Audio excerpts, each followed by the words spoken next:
This is episode 5 and Mother's Day edition of the We Will Beat IBD podcast. My name is Brian Greenberg, founder of the Intestines Foundation, fellow IBDer and ostomate. My goal is to help others with Crohn's disease, ulcerative colitis, and ostomies. Together, I believe we could do amazing things. Together, we will beat IBD. Let today's show begin.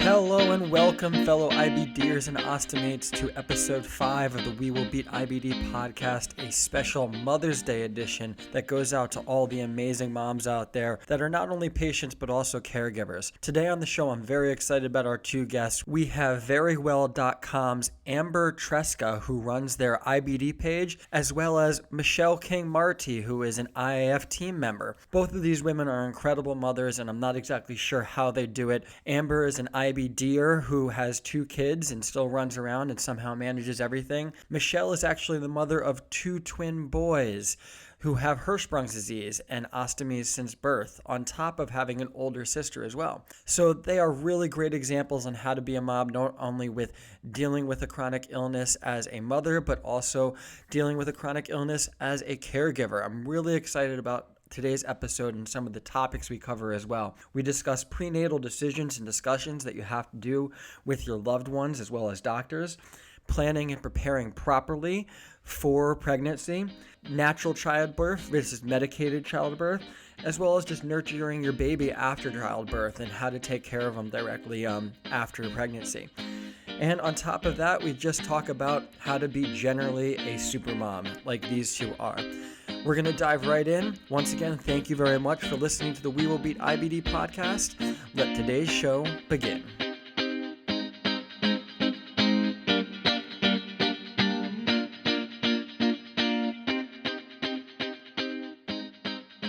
Hello and welcome to the We Will Beat IBD podcast. Today I'm very excited for our Mother's Day edition. We have 2 supermoms on the show. We have Amber Tresca of verywell.com and Michelle Marti of the Intestines Foundation.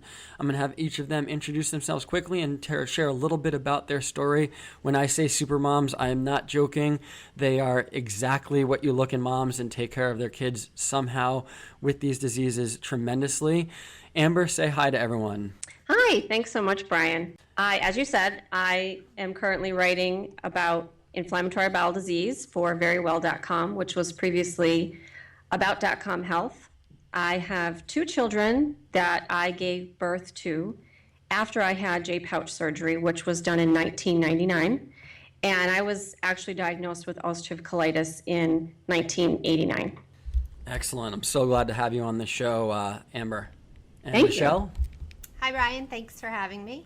I am the mother of 3 children. I have a healthy 10-year-old daughter, and I have twin 7-year-old boys who are diagnosed at birth with total colonic Hirschsprung's disease, which is a disease of the intestine, leaving them with only a portion of their intestine that is able to absorb nutrients and fluids into their system. And it's great to have you on the show as well, Michelle. So we're going to dive right into some of the Mother's Day topics that we want to cover, and some of the things that we're going to talk about are the prenatal decisions that go into having kids with Crohn's disease and ulcerative colitis, and also just what it's like to take care of the kids after birth and how moms juggle all that they do, not only managing their own health but also managing their kids' health. So one of the topics that I know we wanted to cover today is just some of the prenatal decisions that have to be made.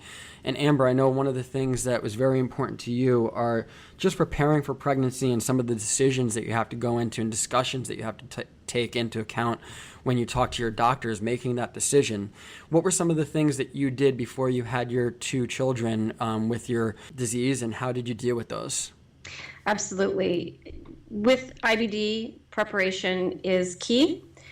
With a healthy woman, preparation is key as you're preparing for a pregnancy. And hopefully everything falls into place and you prepare your body and you prepare your home for pregnancy. And some of the things that I did, of course, was I had discussions with all of my different specialists regarding pregnancy. For a long time, women with IBD were somewhat counseled against pregnancy And now we know that that's really not necessary, that it's absolutely possible for women with IBD to have healthy pregnancies and healthy children. And so after we got past that little hurdle and we discussed what needed to be done, women with IBD do sometimes need a little extra care. It all depends on the specifics of the disease. And one of the main things that needs to happen is that the disease needs to go into remission. That gives you the best possible chance, because remission could then continue throughout the pregnancy. There's what happens is that it's sort of divided into thirds. A third of women stay the same when they get pregnant, whatever their disease is at. A third of women get better, and a third of women do worse. But if you put yourself into remission first, that gives you the best possibility. And that's, of course, not an easy thing to do. So obviously, you need to get all of your specialists involved. I had long discussions with my gastroenterologist, my OBGYN, my colorectal surgeon. We got everything figured out. Because nutritionally, everyone knows that nutritionally you need to take care of yourself before you get pregnant. And with IBD, there are definitely special considerations, particularly if you're on any medication that is hindering the absorption of vitamins and minerals, or if you've had surgery that is also making it more difficult for you to absorb things. So definitely you had to do, I personally had to watch that folic acid, as all women do. I had to talk with my doctor about getting the best prenatal vitamin that was also going to be easy to absorb. So it's not just going and picking something up off the shelf. It's definitely a discussion and something that has to be taken into account. And before I even got pregnant, we discussed everything along the way, including and through birth, what could and might and probably would happen. Now, one of the things that you said, which is very interesting to me, Amber, is you need to get as close to remission or in remission before you have kids as possible. And I know one of the issues that a lot of moms have out there and a lot of the questions they have is, what medications am I able to be on? What medications should I try to get off before I get pregnant? And along those lines, what kind of discussions did you have with your doctors with regards to the medications you were on, or what steps you needed to take to reach that area of remission before you got pregnant? It's definitely extremely individualized, because they have what doctors like to talk about as the risk benefit. So if you are on a medication that's really working and has pushed you into remission, that might be something that you might want to continue through pregnancy, depending on what that medication is. There are some medications that definitely have to be discontinued prior to pregnancy, but usually when you're taking those, you already know that. You know you have to take steps to prevent a pregnancy. That's part of the condition of taking the medication. So it's definitely a conversation that you have to have. And I think we're fortunate that there is a lot of evidence now with several of the medications that are being used to treat IBD. So we have a very good idea of how it affects pregnancy, or how it, in most cases, does not affect pregnancy and birth. And so in a lot of cases, medications, women and their doctors together might choose to continue those medications. And Michelle, I know obviously going into the birth of your twin boys, Nick and Max, you were expecting them to be healthy and everything, and you didn't really have any health issues yourself. What were some of the preparations that you still did before having your children for your pregnancy as a healthy mom that might have been similar to certain things that, you know, moms with Crohn's disease and ulcerative colitis still should do? Well, since it was my second pregnancy, I had an idea of how to keep my body healthy during that time, and what to avoid, and how to stay healthy. The difference was I was pregnant with twins, which in and of itself made it a high-risk pregnancy, so I was very closely monitored. And in that monitoring, they did notice that one of the twins' intestines were somewhat distended. So they were a little bit concerned that something might happen when the twins were born.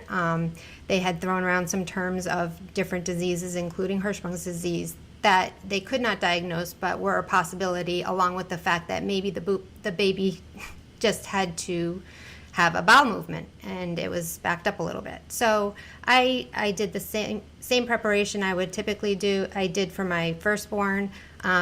Just was a little bit more worried because I was carrying twins and wanted them to be as healthy as possible. Of course, and I'm sure all of us want our kids to be as healthy as possible. One of the things that I know a lot of moms out there are a little bit nervous about, Amber and Michelle, are, surgeries that you might have before you get pregnant and how they might affect your, gastrointestinal system and what changes they might have. What situations did you have prior to your pregnancy that you had to talk about? And, how did those affect your pregnancy, and how do you think they might affect others that are thinking about the same and have the same concerns? Well, when I had J-pouch surgery, there actually was not a lot of data yet on the risk of infertility and birth and these type of things. So, but I was told when I had my surgery that it might have an effect. However, there was no choice for me. It was imperative that I have the surgery and that I have it right away. So I went into it a little bit blind. We know now that J-pouch surgery does carry a risk of infertility simply because of the scarring that can occur during those surgeries. Anytime you have a type of surgery, there's going to end up being scar tissue, and different surgeries are going to be associated with different levels of scar tissue. In terms of the J-pouch, some women stop after having ostomy surgery and then have a child, and then go on to have J-pouch surgery because the scarring tends to be a little less and affects fertility less than it does with the full surgery. And that's really interesting when you mention fertility, because even a guy with Crohn's disease and the surgeries that I've had, that's come up with me because I've had an ostomy surgery and I've also had a proctectomy of the removal of the rectum, and both of those get fairly close to the prostate. And I actually took steps to kind of prepare and plan ahead, and I actually went to a clinic to have my sperm checked and also frozen just in case anything were to happen. And I think planning and preparing is something that we all have to do. What kind of planning and preparing did you do before your pregnancy and birth for you, Michelle? Planning and preparing for pregnancy, like I said, was pretty much the same as I had done with my daughter. Me being healthy, I didn't foresee any complications. I went into it just completely expecting to have a healthy, normal pregnancy similar to my friends at the time. And with my first child, that's how it worked out. And I had my daughter, and she was perfectly healthy and still is. And so preparing for my second pregnancy, I didn't think things would be too much different. I took my vitamins, I ate well, I exercised as much as I could with twins.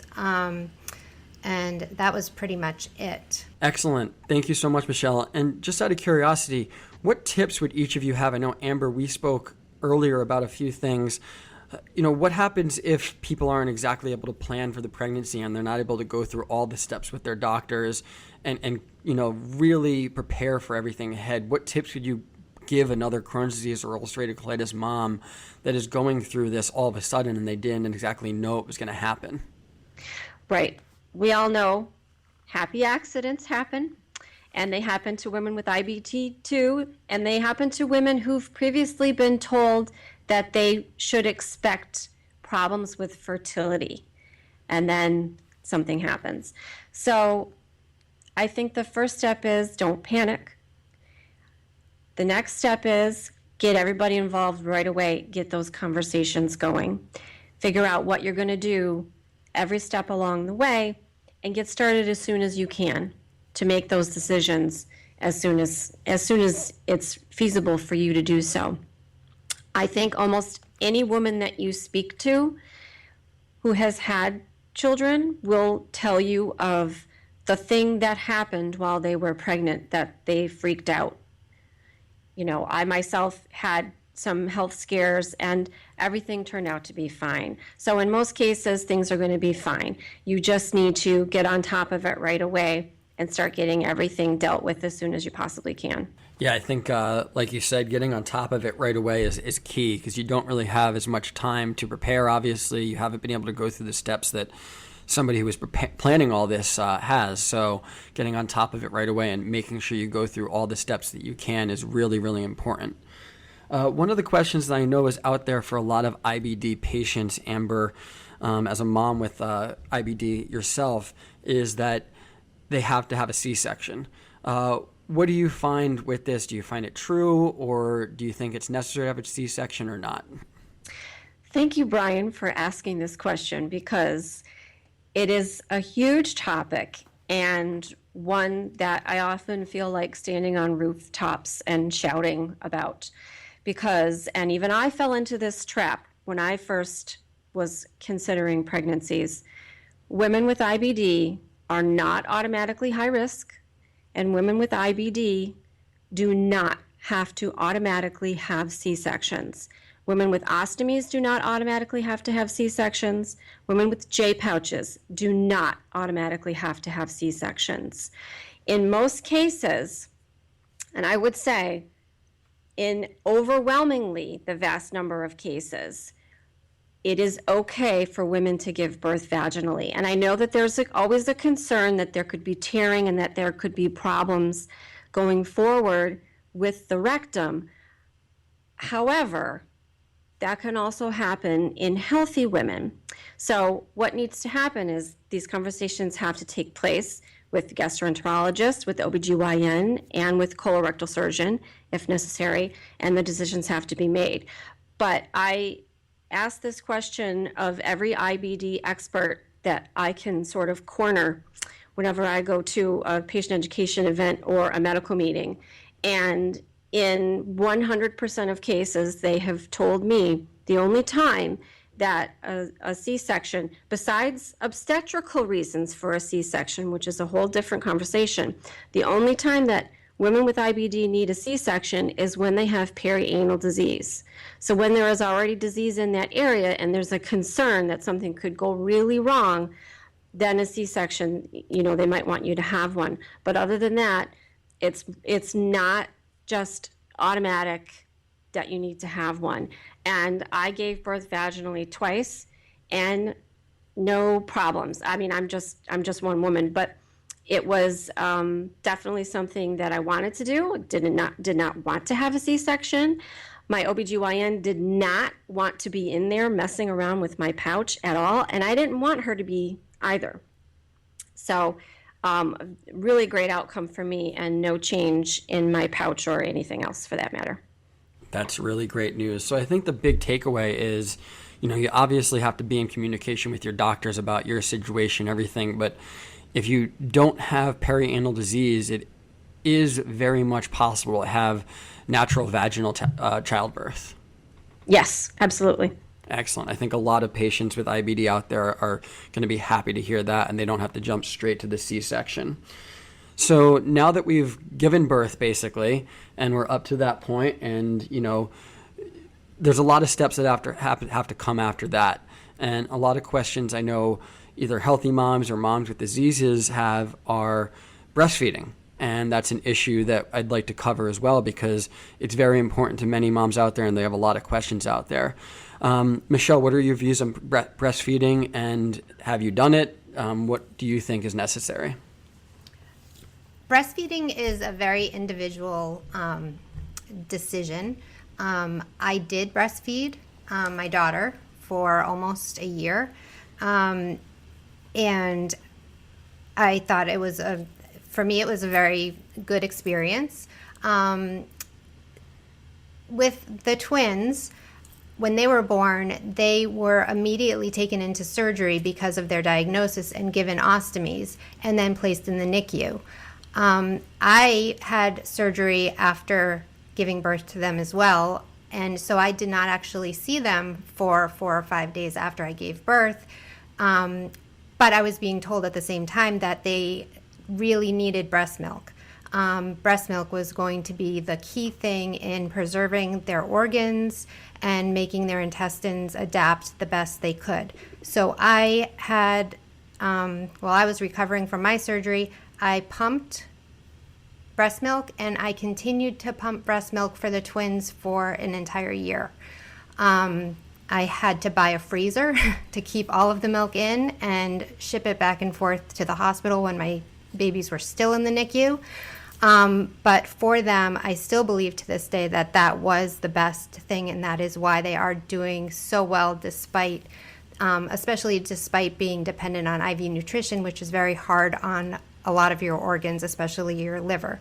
I've been told that the breast milk that I did provide them probably has given them a better outcome. And Amber, I know one of the things that you probably talked to your doctors about and everything were medications that you were possibly on, and other IBD patients, I'm sure, are a little bit concerned on what medications they're on and how that might affect their breast milk. Right. Well, there's a couple of different issues. There's how medications can affect your ability for your milk to come in. And with most IBD medications, I don't think that's so much of a concern. But there is the concern as to which medications do pass into breast milk and then therefore go into the baby. And there are some IBD medications that are known that they do pass into breast milk. However, once again, we're talking about this risk-benefit ratio, and I'm also a big proponent of breastfeeding. I breastfed both of my children for over a year, and while things happen that sometimes breastfeeding needs to discontinue, in most cases, a good lactation consultant can help you work around these issues and help you figure these things out. And I know not everyone in the world has access to lactation consultants, but they really are the best resource that you can find in regards to solving breastfeeding problems. So that's another person that you need on your team when you're pregnant. In a lot of places, lactation consultants help out with birth classes and things like that at their local hospitals. So that's a good way to find who's available in your area and who you can work with. I myself went through 4 lactation consultants before we solved my problems and we were able to get going. And I think it's particularly important for women with IBD. If you are concerned about passing on IBD to your children, which we know it's genetic, you're going to pass on those genes. However, what you don't want to do is trigger the disease. We can't say for sure how and where and when that happens. We just don't know yet. But we do know that breastfeeding can help prevent developing IBD. So this is an important thing to take into consideration. I think before you even get pregnant, it's something that you have to make decisions on, because as Michelle is well versed with, you absolutely have no idea what's going to happen through your pregnancy and through your birth and thereafter. So it's really, really a good idea for you to consider all the possible permutations. And breastfeeding is not something that you sort of give birth and go, I don't really know if I'm going to do this or not. It's definitely something that needs to be part of the conversation. Yeah, I think 100%. And one of the things that you mentioned is, so many parents are wondering if they're going to pass their, Crohn's or ulcerative colitis on to their kids, and the genetics are always going to be there. There's nothing we could do about that. You're going to pass those genes down. It's just kind of trying to figure out those environmental triggers that might cause it as well and to try to limit those out. So I think you hit the nail right on the head with that, Amber, and it's something that, all parents are going to be a little bit nervous about, but with the right conversations with your doctors and everybody around you, you can kind of figure the answer out, and you have to just be ready for anything. Yeah, and the risk is actually really low with one parent with IBD. There's a less than a 10% chance of passing on IBD to your child. And even knowing that, I myself, you almost have this irrational fear anyway, because especially those of us who have had severe disease, and which is not everyone has severe disease, but those of us who have had severe disease and have it impact our lives so significantly, it's a huge fear, even though rationally I know that the risk is quite low and that there are new medications being developed all the time. And we're now looking at the microbiome and how that can affect the development of IBD. And we're getting there. We're getting close. There are so much work going on behind the scenes in regards to this that I think going through your everyday with IBD, you might feel that, oh my gosh, this is ridiculous, and we haven't got this figured out yet, and nobody cares. But there are many, many people out there working tirelessly every day to try to figure out the answers to these questions, and we're getting close. So here's hoping that we can push that number even lower going forward. And when we start to pin down these triggers, we all have hope that our children will never live with these diseases. Yeah, 100%. And I can even chime in on that a little bit too, Amber, because I mean, I eventually want to have kids, and I would easily call a severe case of Crohn's disease. And I'm nervous that my kid would even have to go through a tenth of what I've gone through. And that's the last thing that I would want to pass on. But the reality is that if I find a partner and have kids with them that doesn't have IBD, the percentage, I believe, is between 7 and 9%, as we discussed earlier, where, you know, there is a higher risk if both parents have IBD. And what was the number that is mostly reported, Amber? The number that I've seen is around 35%.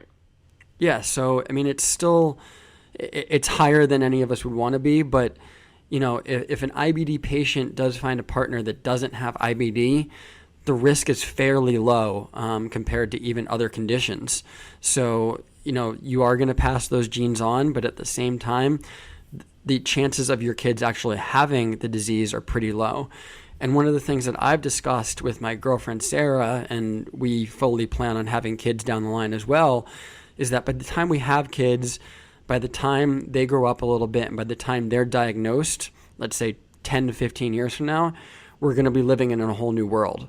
So while we still have to take that into, you know, a concern, and it's something we have to think about, you know, the medications that are going to be out there and the treatments that are going to be available, and, you know, who knows if there'll be a cure by that time, but, you know, we're going to be living in a whole new world then. It might not be quite an issue as we think it is now.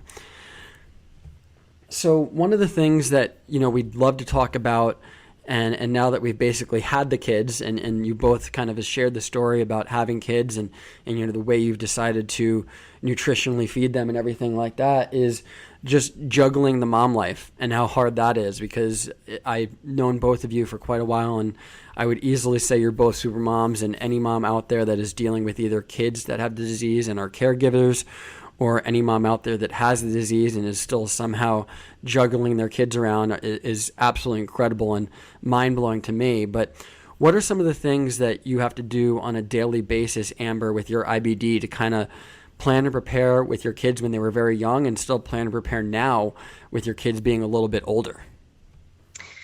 Well, you know, as a mother, I always have changed of clothes for my kids in my car, some diaper cream. They're getting a little older, so the diaper cream isn't always so necessary.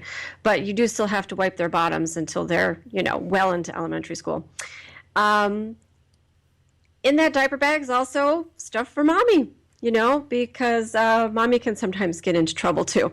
So definitely I'm always prepared for any situations that we might encounter when we go out, because we don't want to sit at home and do nothing. So we do everything that we can to be able to get out whenever we can. Taking care of yourself is a huge issue for every mother, and I had actually no conception of how difficult that was going to be before I had children. So it did become a situation of, oh my gosh, I have to get to the doctor, and I've got 2 kids, and what do I do? So that's something that definitely needs to be prepared for. You need to have a co-parent or a trusted caregiver available to you, sometimes at the drop of a hat.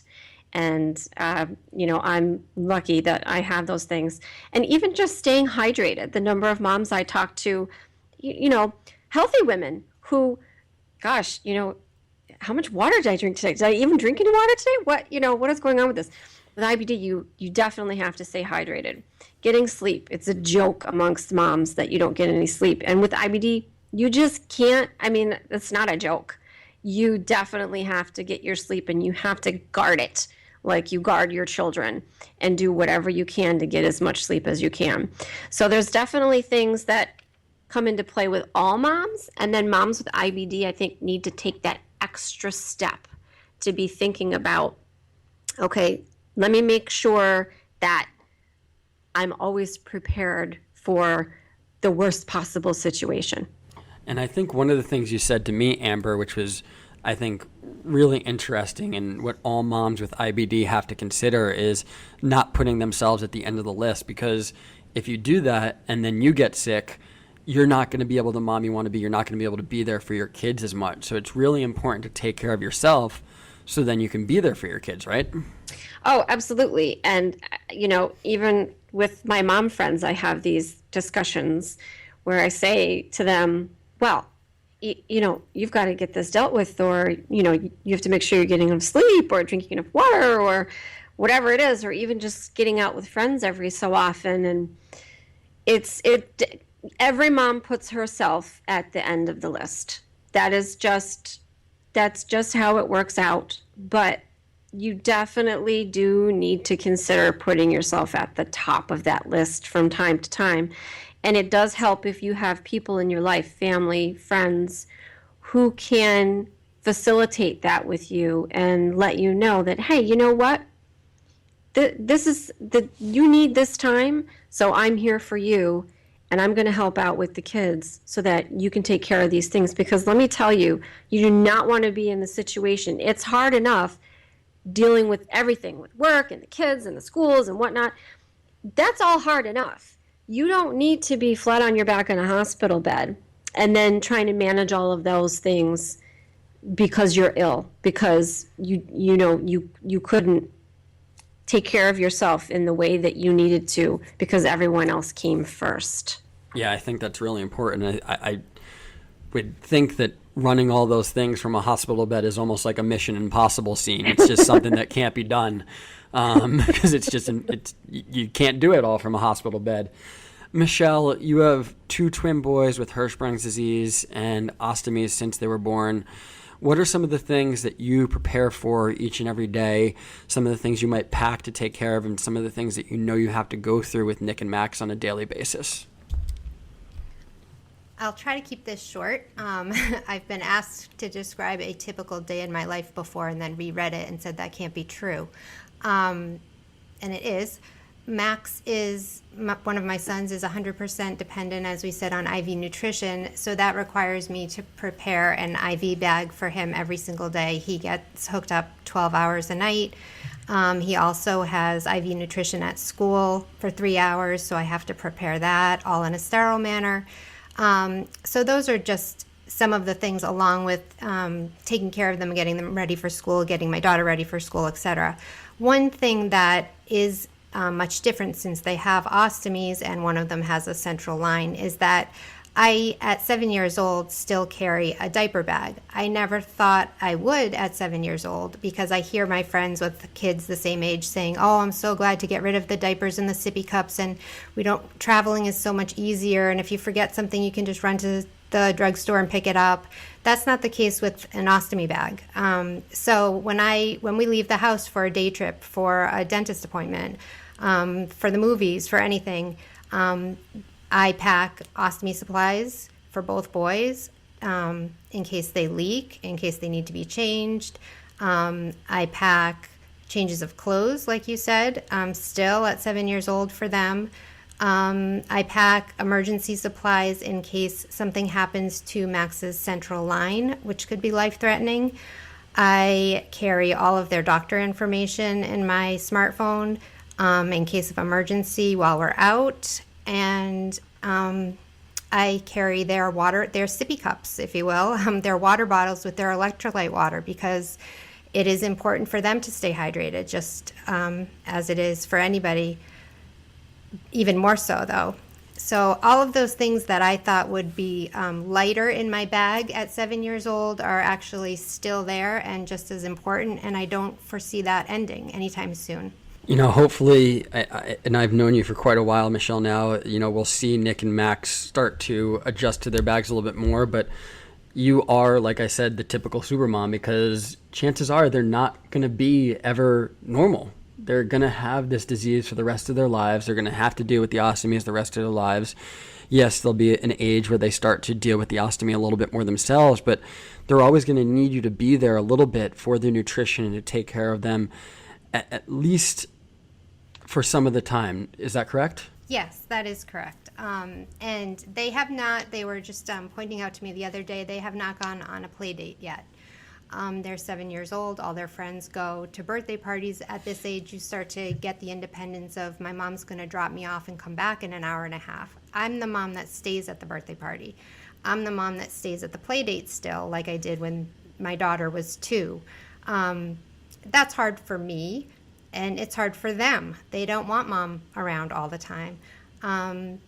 So we are working on ways to give them more independence and give them a feeling of having more independence but I'm always there in the background, somehow responsible for their ultimate care, which they can't provide for themselves. And it's an incredible amount of work that goes into that and everything that you have to do, I'm sure. Amber, if things do go wrong, and let's say you do have to end up in that hospital bed, what are some things that you know you have to pack for yourself in a quick setting and have ready to go, so then you're still able to at least be okay and be able to help out a little bit from a hospital bed, make calls, etc., coordinate things? What are some things that you still pack for yourself? So once I figured out that it would take me 10 minutes to pack up both my kids and pack up what I needed and get out of the house.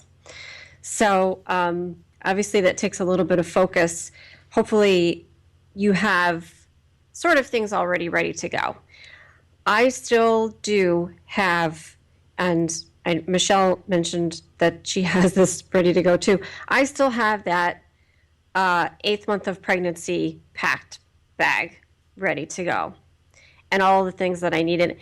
Everyone is different in regards to what they need to bring to the hospital and what they like to bring to the hospital. But things like change clothes, your favorite face cream, a pair of slippers, all of those things, they're ready to go, and they never come out of the bag. And we're fortunate now that we have cell phones and computers that you can just grab and, run out the door, and you've got your entertainment and your way to keep in touch with people all in one at the same time. That solves a huge amount of problems right there. But also, too, you need to make sure that you ever get a new phone and you don't have all your contacts in it yet, or you don't have all your information in it yet. These are the type of things that you sort of have to be on top of, not just as a parent, but also for yourself as a person with a chronic illness, that you can't go for a week and say, oh my gosh, I haven't gotten around to putting all my contacts into my phone yet. Were something to happen, you'd be in a bad place. You can't let that medication list that you keep in your wallet, you do keep that, right? You keep that medication list in your wallet. You got to keep that updated all the time. And, honestly, I've been toying with the idea of making up a little card as to what a J-pouch is, because sometimes I feel like if I have to explain it one more time to somebody, that I actually might scream. So things like that might make your life a little bit easier if you do need to run out the door. And I think one of the most important things, and any mom needs this, because, stuff happens. You really do need someone that you can call in a pinch. And I've made pacts with some of my mom friends. I say, look, something happens, you need help. I don't care if it's 2 a.m, you call me and I will come and help you with the kids, and vice versa. So definitely there needs to be some connections with other moms, maybe who are in a similar circumstance to yours, and you can help each other out. And I think that's really important. And I picked up just a tip there, because with the really dry hospital air, I think I'm going to begin to put face cream in my bag from now on. Just going to throw that out there. But, planning and preparing is great for yourselves. But like you just said, Amber, a big part of that is reaching out for help and being okay with asking for help and creating a really great support network around you. So then when things hit the fan, you still have people to call, and those people will be there for you, whether it be in the hospital or helping out with your kids. What steps did you take, Michelle, and how long did it take for you to feel really comfortable for asking help and setting up that network around you? Asking for help, I think probably like most women, not even moms, is one of my biggest challenges in general. It's something that's totally out of my comfort zone. And so once I had the boys, I knew I didn't really have an option anymore. I had to ask for help. And I found we don't have any family support around. So I had to reach out to friends and people that I had sometimes not known for very long. Most of them were mom friends of my daughter. And I had to take that step and reach out for help. And what I found was people are so willing to help. They want to help. They want to be part of that. It makes them feel good. And I realized that it makes me feel good to help other people, so I can understand why. And I don't feel so bad asking for help. But it is a huge, huge part of what you need to do to take care of things. You don't really have a choice. You need the support. And I'm sure for you, Michelle, being probably fairly independent from knowing you for over a year now almost, it was a little bit hard for you to reach out and ask for help at that time. I know for me, and I could probably, I don't want to speak for Amber, but with Crohn's disease and ulcerative colitis, Amber, I think we're taught at a very young age to not talk about what happens behind the bathroom door. And it kind of sadly teaches us to not talk about our disease, but it's really important to open up so we can have that network around us, right? Oh my gosh. I think I'd rather crawl through glass than ask someone for help. I mean, honestly, and it's really pretty stupid. But definitely you can't be everything all the time. You just can't. And this is not even near, not even in the same universe with what Michelle deals with. But I had a baby that would not accept a bottle. So exclusive breastfeeding went everywhere with me. I had exams while holding her because she wouldn't go to anyone else. And that was just how it was. And you just dealt with it. You just dealt with it, and you reached out for help in other ways. Maybe someone couldn't help me feed the baby or hold the baby, but somebody could run an errand for me, or, I could lessen my workload, something like that. So you maybe need to get a little bit more creative about things, especially with a newborn. Everyone wants to come and hold the baby. And, one of my kids didn't want anybody except me and my husband. So well, you can't do that, but would you mind cleaning my bathroom for me? So, these are the type of things that happen, and you don't know that you're going to be in it until you're there. So definitely finding those people that you can lean on, and it usually does go both ways. I may need help with something today, but then my friend is going to need help with something next week. And so we learn not to be so isolated. IBD is an extremely isolating disease, and we sort of just become our own silos, and that's really not the way to go about things.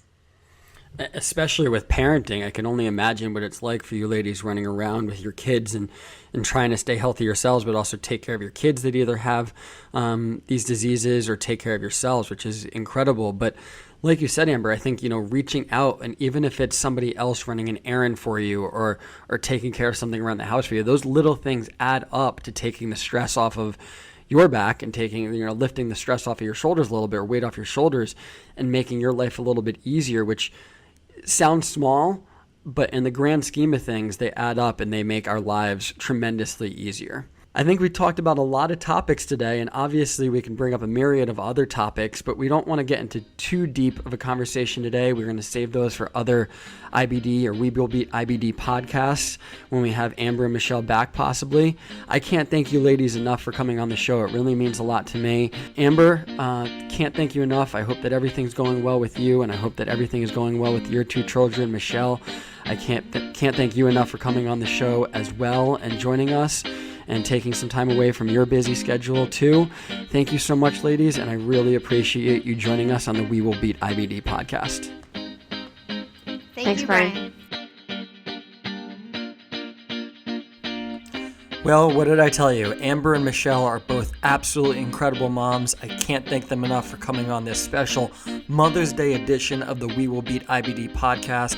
Thank you so much for joining us, ladies. Remember, if you're looking for the podcast, you can find us on iTunes as well as Stitcher Radio and most other podcasting services. You can also find us at www.intenseintestines.org and most major social medias, including Facebook, Twitter, and Instagram. Just do a quick search for Intense Intestines Foundation, and I'm sure you'll be able to find us. Thank you once again for listening to the podcast. We look forward to bringing you another one very soon. Remember, together, we will beat IBD. Thanks again for all the amazing moms out there. Happy Mother's Day. Remember again, before changing anything with regards to your daily treatment and activities, consult your medical professional team.